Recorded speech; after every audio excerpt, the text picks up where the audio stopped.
kamu punya basicnya, tapi semua dokter ngurus pasien, kamu yang bisa ngurus dokter ya. Itu masuk ke saya. Yang terakhir Pak Yos. Pak Yos tuh bilang ke saya, uang yang dikeluarkan untuk pendidikan itu bukan expenses, itu investment. Keluar dari TB saya di 3,9. Dan saya tuh harusnya speech untuk menjadi wisudawan yang inspiratif. Saya masih ingat yang nunjuk itu Pak Yos untuk ngomong di hotel apa itu, yang di PIM ada gede banget itu Pak. Intercon. Ya, di Intercon Bandung suruh ngomong. Saya nggak mau ngomong Pak. Karena saya ngomong ke Pak Yos, masih ada wisuda. Dari situlah ego saya tuh untuk pertama kali bisa luluh. Tirta kamu ngomong ya jadi wisudawan.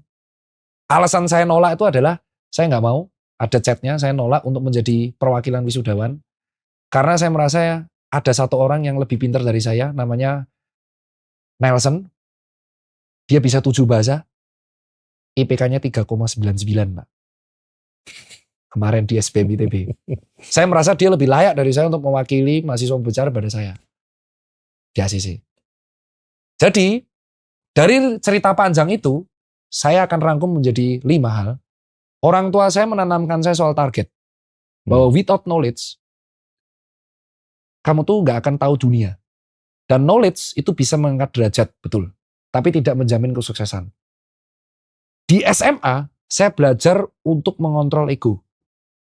Hancur, berantem sama orang tua, memahami ternyata bahwa target yang diberikan orang tua, itu adalah target buat diri saya. Dan di SMA, saya merasa arogan.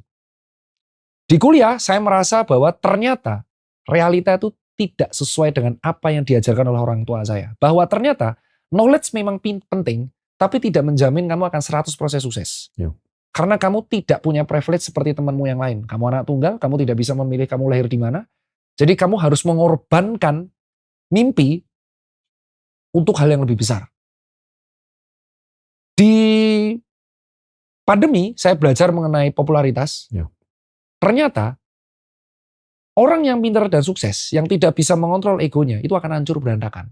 Dan egonya akan kalah justru sama orang yang secara akademis tidak pintar, tapi secara experience, dia penting.